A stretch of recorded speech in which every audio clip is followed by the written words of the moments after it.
show me exactly what this one specifically. This one is from the Red Cross. You can purchase it at redcross.org.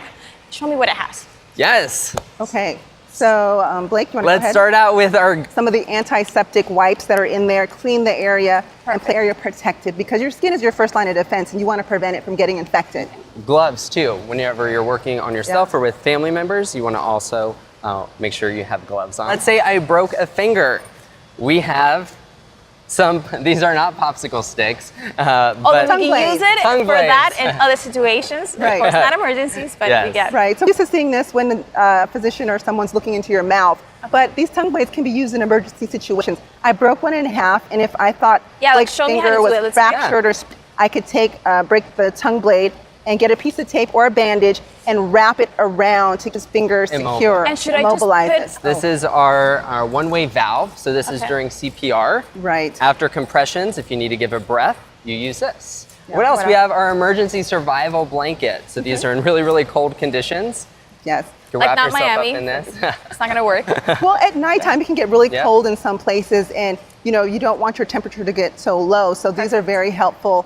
You unwrap that and you can wrap yourself. But in the event you don't have enough of these, rubbing skin to skin with your loved ones and sharing it is also helpful. Yeah, the body temperature. Awesome. Yes. How about this? We have our cold press. So for things like sprains or swelling, you could go ahead and activate this really quickly and go ahead and use it on my finger. By activating, what do you mean? Because right now, you could feel it, touch it, it's not cold, but once you shake it, activate it, it's gonna get, it'll be a cold compress. Okay. Awesome. We have our whistle if you're in remote areas. Very important. Need people to know where you are. You can go ahead. If I see that, I'll be like a soccer game or like a football game or something. But clearly, this is for emergencies. Really important, and a lot of people don't think about this, is a notepad. You want to write down when the injury happened, what caused the injury, anything that's going on with your loved one or someone you're helping. So when you do get to a hospital or EMS comes out to you. Like I would never do something like that. Yeah, it's important for healthcare providers to know what happened, when it happened. Absolutely, and although it's not pictured here like a thermometer, if someone were to get a fever,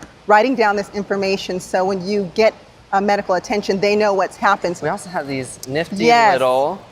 So you wouldn't think, so you wouldn't think of this in an emergency situation. And what you can do is there's also usually a scissors. If someone has maybe a broken arm or sprained arm, you can actually cut someone's shirt and create your own sling with this using those pins. Yeah. This is a great way to really bring your family together to talk about safety issues, what to happen in a minor emergency, and also what to happen in a big emergency like a flood, fire, hurricane. Right. Great way to bring your family together. And make it fun. Yeah, make it fun. Have it a family game night in a sense. Go over what's in the package and play some games to kind of get kids engaged and so they know what to do, because these kids nowadays are sometimes being the first responders and taking care of adults. So if you don't go over it with your family and your friends and loved ones, we're not going to know how to use it, because in an emergency you get nervous and frightened. So, practice, open it up.